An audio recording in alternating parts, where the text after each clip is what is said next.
we have been looking into India as a model, as an independent country, very much long before revolution. We were reading the writing and history of Gandhi, how successful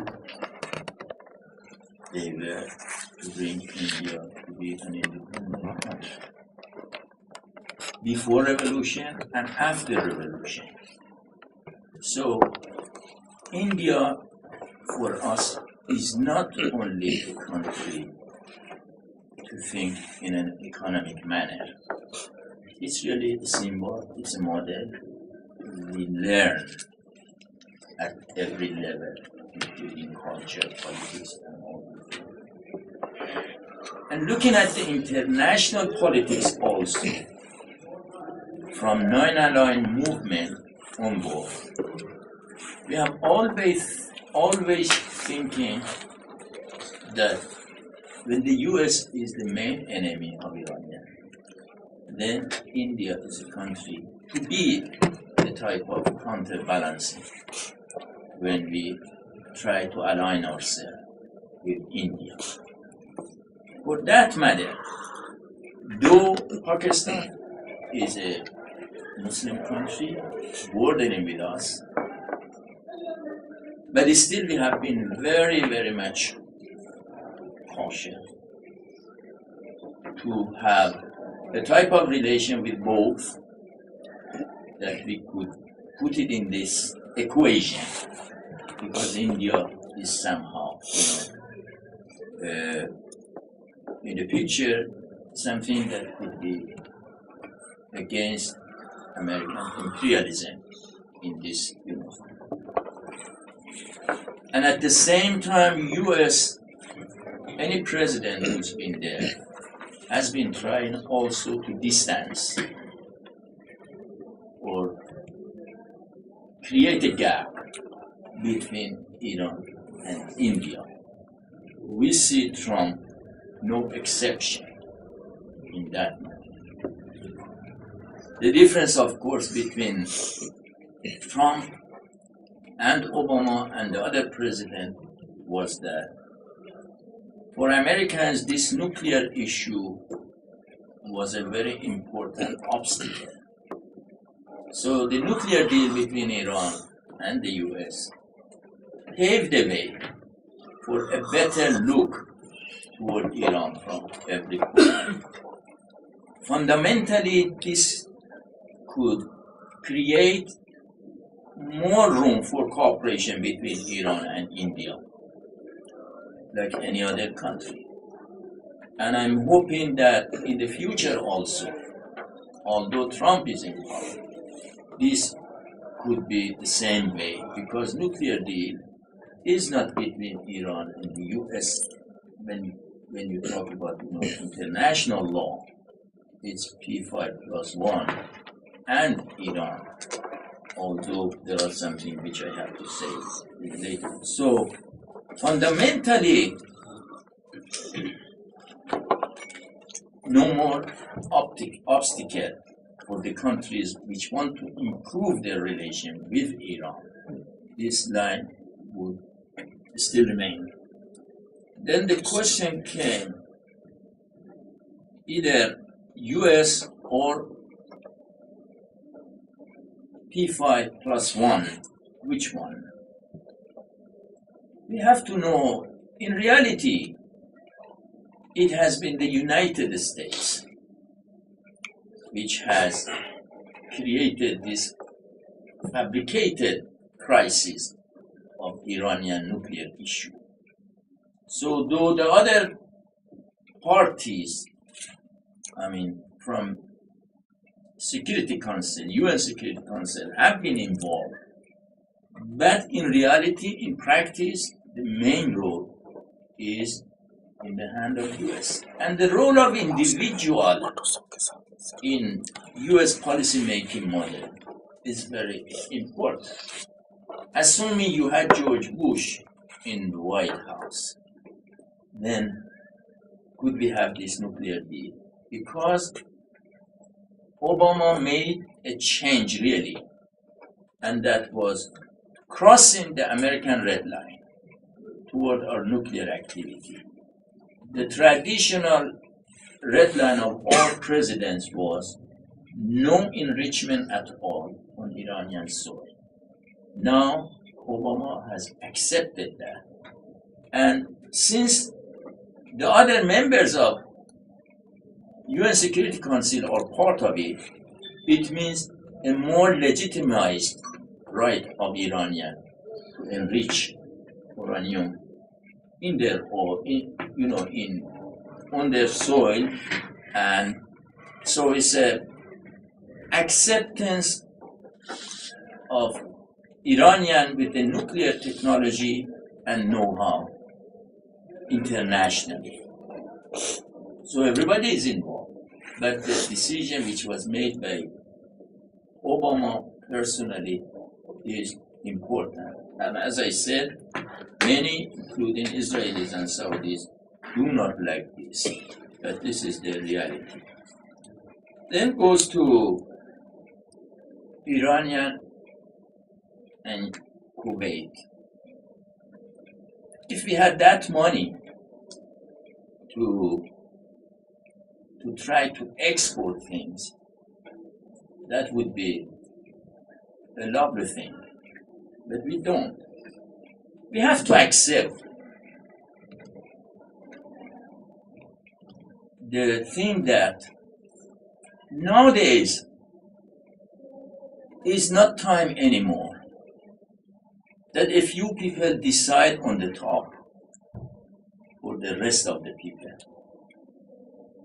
Majority voice is important. Some of the countries in the region, for sure they do not follow the rule of democracy. And they have to hear the voice of the people. This has nothing to do with Iran. Look at Bahrain. All of them share, a few people are ruling there. And we do not intervene. But still the people want their right. It's a few years now that Saudi's tanks are all over the streets of Bahrain. Why? Because of the right of the people. And no one really, there is no need to interference in the domestic situation of a country like Bahrain. Down the road, they have to have some political reform, no matter whether there is a foreign interference or not. So there is no need in the first place that anybody, including Iran, intervene in the situation of Kuwait. If we believe the people have right, the majority is important, democracy is important. Nowadays we have to talk about globalization of democracy. In the last few years, since the collapse of Soviet Union, the number of countries with democracy, have grown up to 140, 150. Why not in our region? That has to be the same. And that has nothing to do with Iran. No matter how much they have complained into, UN and different places. And in the beginning I said it is the idea which is being exported. Idea is something that does not need money, especially in the time of globalization, in the time of web. Those people who were in Arab Spring, who instigated them? Who was behind it? It was the youth with, Facebook, with telephone, all those kind of things. So there is no need for anybody to intervene to expand idea. And freedom is something in the innate nature of everybody, no matter you are Muslim, you are Hindu, you are Jews, or whatever. Everybody has to be free, and that's what you see in the streets around us. Then next question, the balance between India and China. It's a very, very crucial issue. Before this nuclear deal, when we talk to these countries, almost all of them said, look, this is UN resolution. We cannot work with Iran. We have obstacles to work with Iran economically and this and that. This was said by everybody. But nowadays, after this nuclear deal, it's vice versa. It's a competition, in Iran. When there is a competition, all the partners rationally, they should know and they should understand that it's not a black market anymore. In the time of economic sanction, we Iranians had to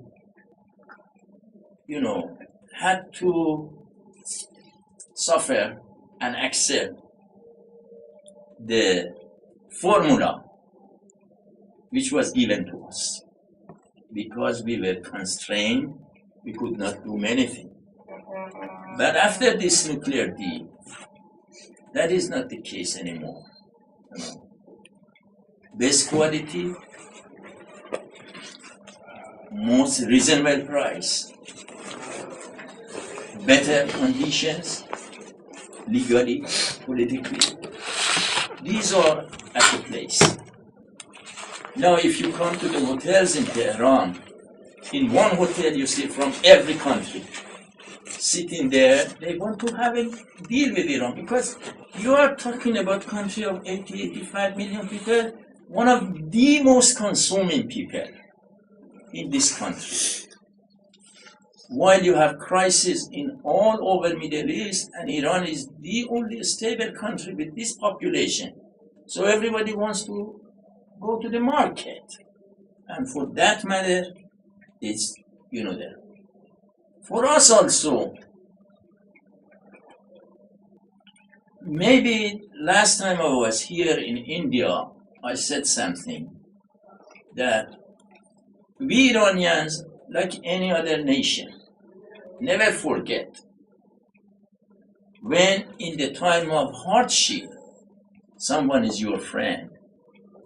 For sure, after the hardship is gone, the same one who did the first, who comes in and who I am obliged to work with. This is part of innate nature of human being. So we don't forget those countries when we talk about balances, who have been with us in the difficult time, For sure, we don't want to create competition, especially when it comes to security matter and security issues. Now, a Chinese guy came to me, somehow was from I think, intelligence, bureaucracy. It's between us, no news outside.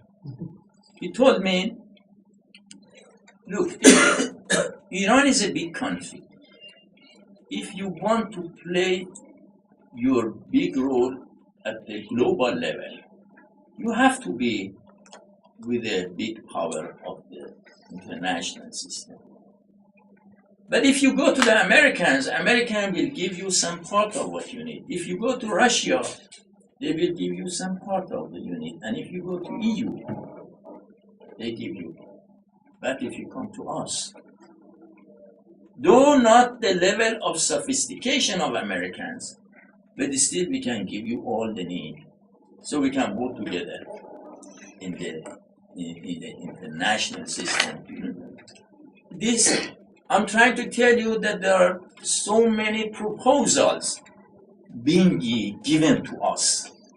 It is, of course, Iran which has to maneuver in this field. There are so many ideas coming from China. Let's say this one belt, one road. Whether it is an idea or whether it is a project, it is a question no one has been able to answer yet. from China, from the West. But assuming what they say, take it as a face value, is really an economic-based project or idea, which would be beneficiary for everybody. If that is the base of our thinking or Chinese thinking, so when it comes to Chabahar versus Guadalajara, that could be a base for economic work in the future, instead of talking, a strategic rivalry between India and China when it comes to Chabahar versus, Guadalajara.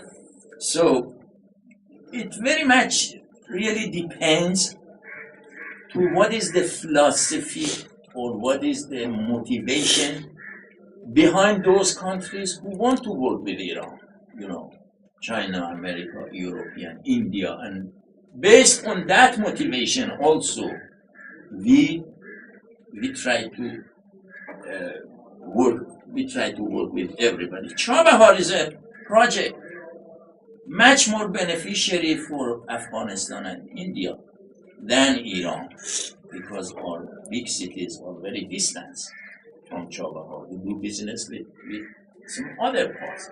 But Chabahar is very crucial. Economically, maybe down the road, strategic for India and Iran. But the most beneficiary, as I said, would be Afghanistan and India rather than Iran. And China is at the same time working on the other side, investing more than $40 billion already over there. So they are doing their job, they are doing their interest.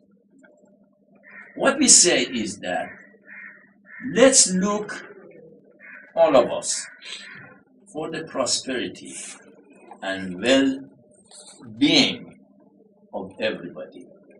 Chabahar project and Guadalajara project from China. If we talk about well-being, development of, in Pakistan and also in Iran, so everybody will benefit. So I'm saying let's not put it in the context of rivalry. Instead, let's see how all we can do a better understanding, how we can have a better life for the region, so that not only we do not seed something for clash, instead we create an atmosphere for less and less violence. That's my thinking. The limitations of this concept of Walad Faqih in its foreign policy. This concept of Walad Faqih is an evolving one. It's not been yet fixed. Different views from different individuals when it comes to this theory of Walad Faqih. It still is being discussed in our seminaries in Qom and different places.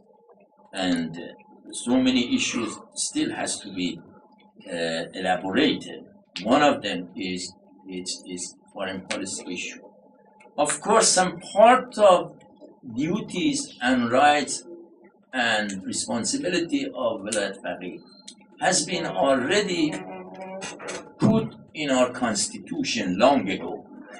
So our foreign policy versus the leadership of Walad Faqih is being implemented based on what is already intrinsic in our constitution, but it still is evolving. Then it goes no east, no west. What is that mean? That was in the time of Cold War.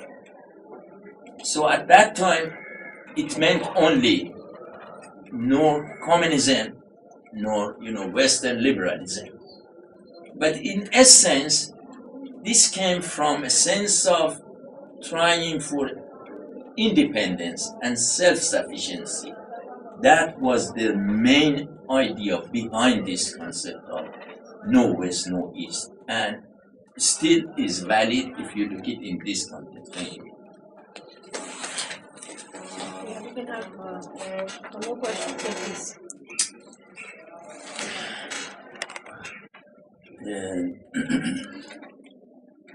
What are the challenges to Jawahar? I don't see, with the current situation, I don't see a very important challenges, except that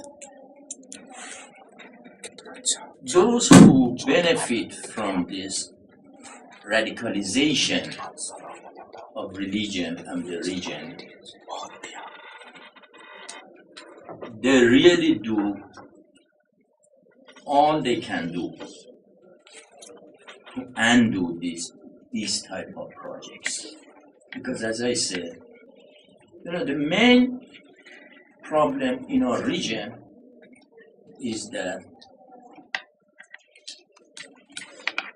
you have the youth in the region without job. And that is an instrument, a useful instrument for radicalism, for recruitment.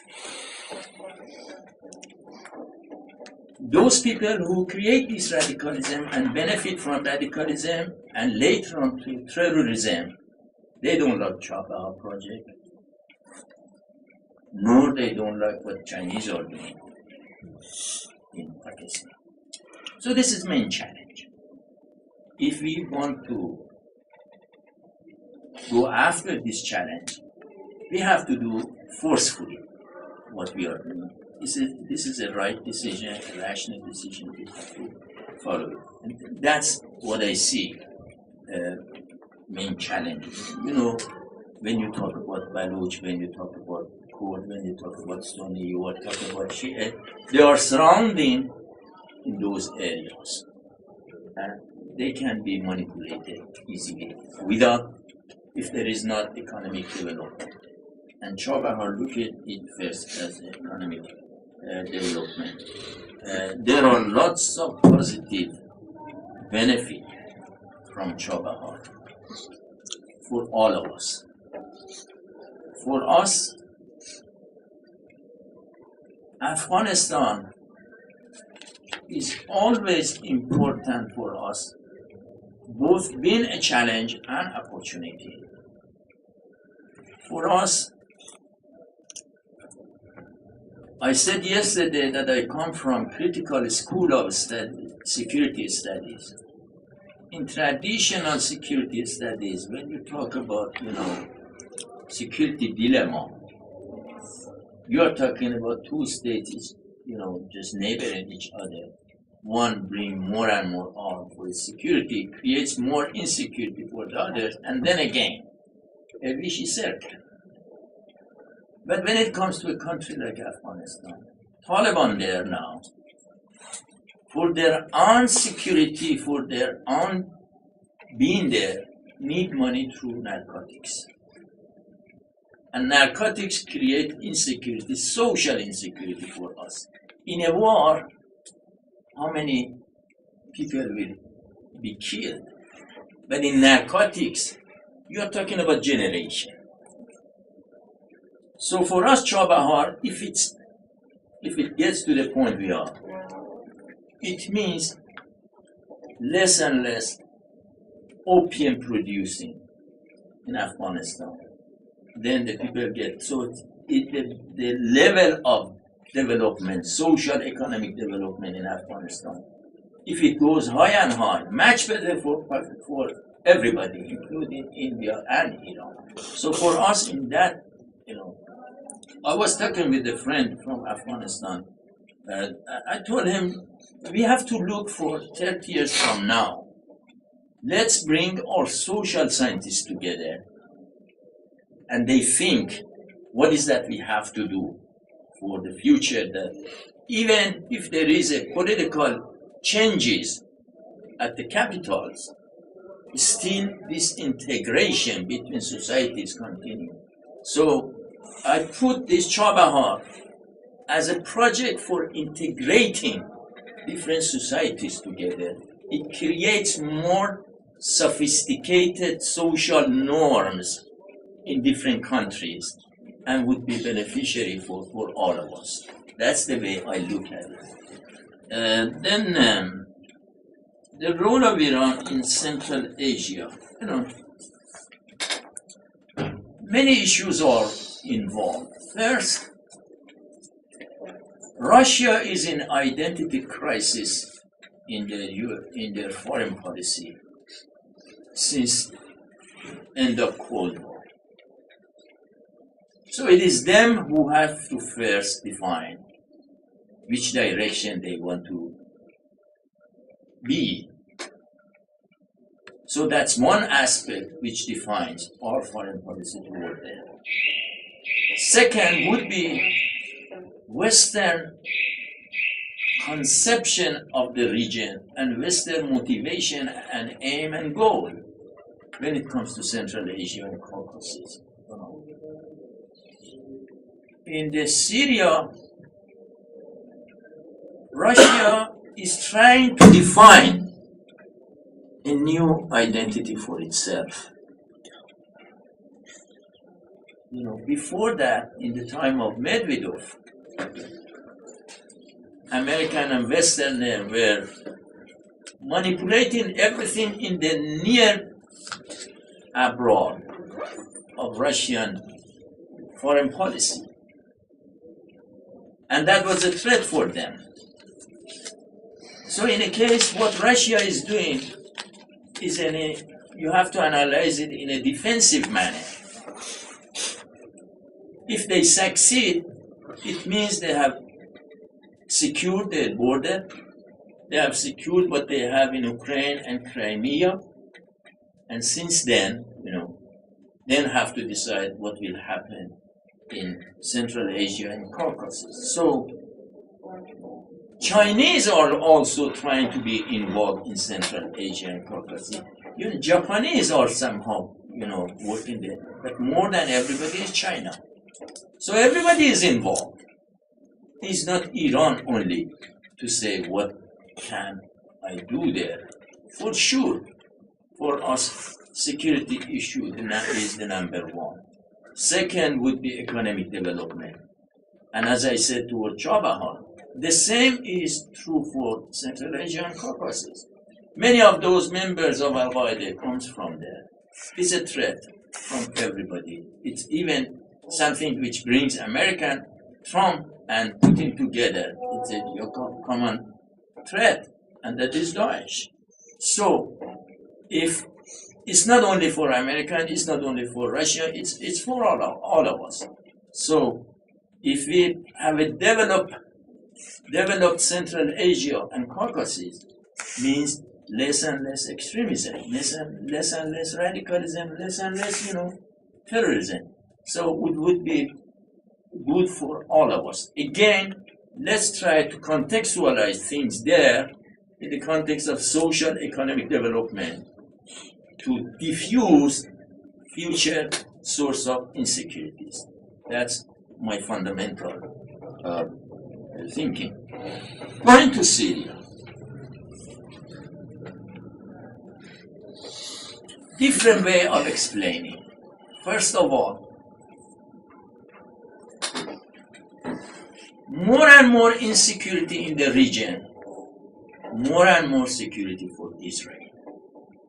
This is a paradigm. Nowadays, nobody talks anymore for two-state solution. What happens to the destiny of Palestinians? Why is so? Do they not have a right? Are they not human beings? Who is responsible? Why is so? Because of the war and crisis, the civil war and terrorism in the region. As more and more civil war, more and more terrorism, more and more security for Israel. Israelis are in the most secure time of their life because of in the surrounding areas of their life. Syria was the only country which could be somehow a counterweight toward Israel. They had to dismantle Syria of being in such situation. This is a philosophy of revolt in Syria. No one has to be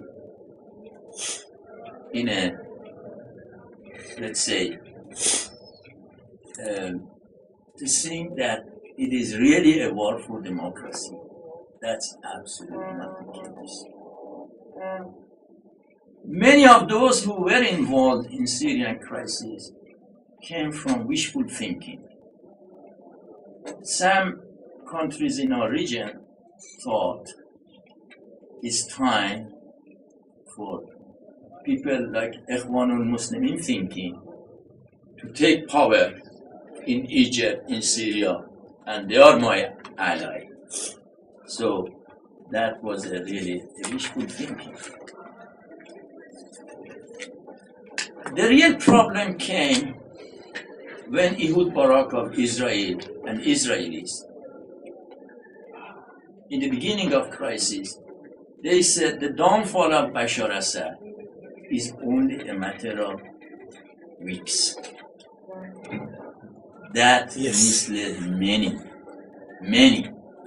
Oh, let's get rid of this man, and we have our share in Syria.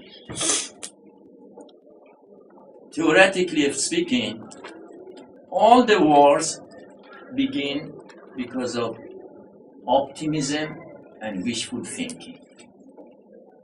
Optimism comes, look, I'm strong, the other guy is weak, I have a big army, the other guy does not. In a civil-military relation, I'm strong, the other guy is not strong. No. More than that, war is swift. Exactly what Brock said. It's only a matter of you. But the reality shows that this is not the case. War is not swift. It's not easy. You know, I have been telling to our Turkish brother that you came in Syria because of the wishful thinking that you had.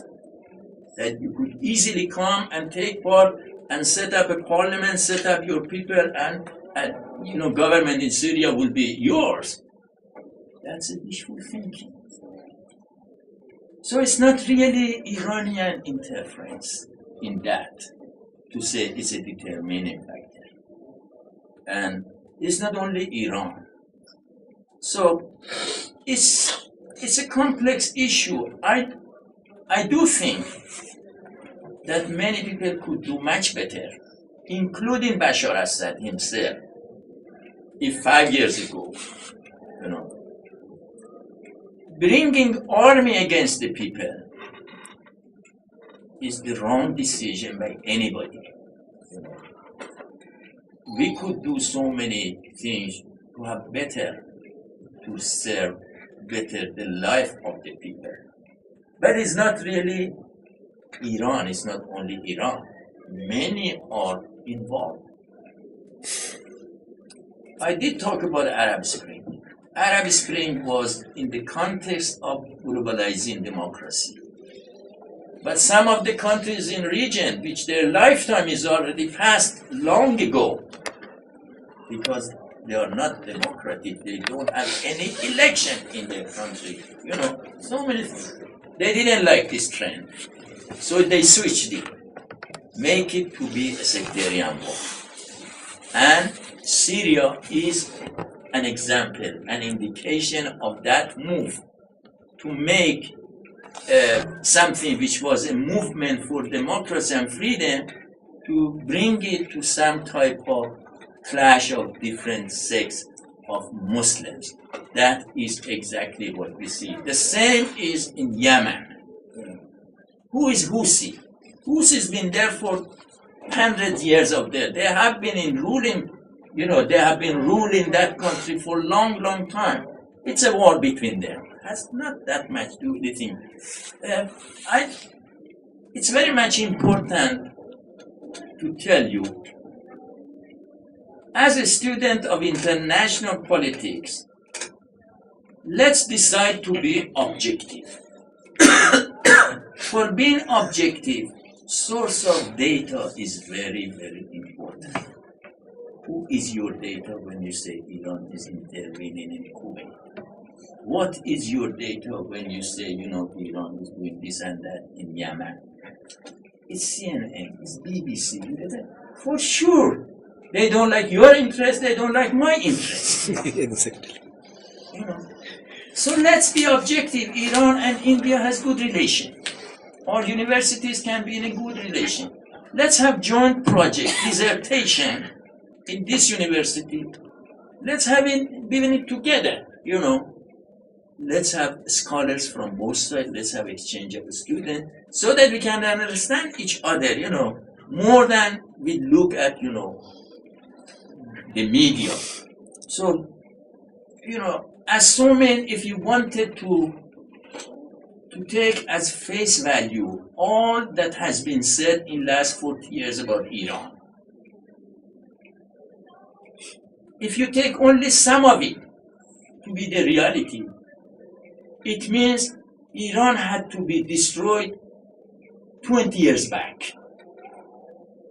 But Iran is there, economically, socially, politically, It means the source of information for us is very, very important. I do not challenge. You are a student. You are listening, you are taking, Washington Post, Jerusalem Post, this and that. That is your source. So no one can blame you. I teach methodology and epistemology in university in Tehran. It is really very crucial how we can correct our understanding of each other, how we can. What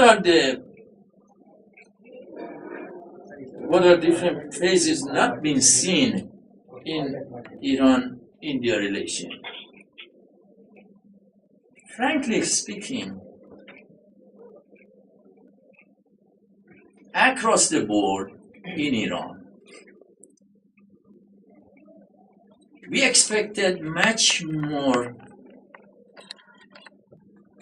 from India toward Iran, especially in the time of hardship, than it is the reality. It's of course a difficult issue. India is in good relation with America, is in good relation with so many others, and it is American Congress passes a resolution.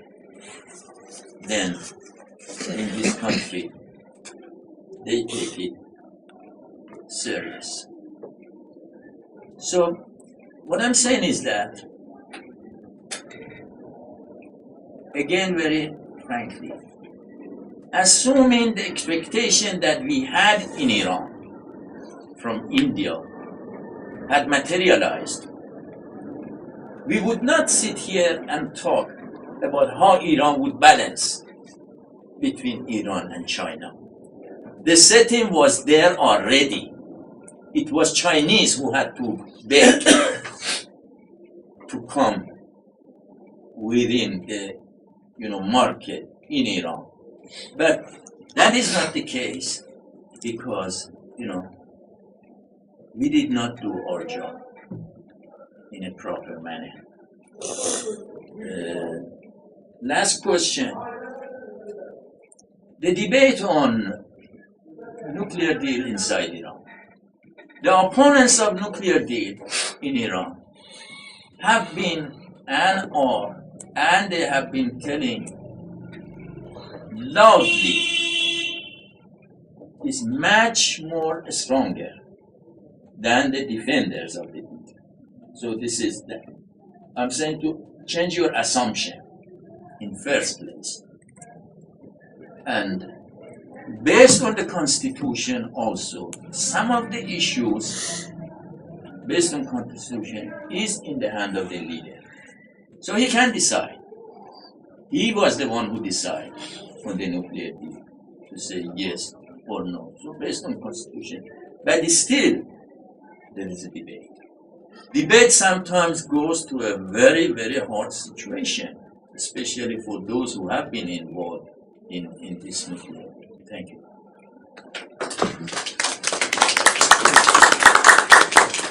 Thank you very much, Dr. Mostafa Zahrani, for engaging our students for nearly 1.5 hours in this scholarly discourse. You have very meticulously exposed them, oriented to the various shades of truth and the very meticulous details of the issues that they seek your thoughts on.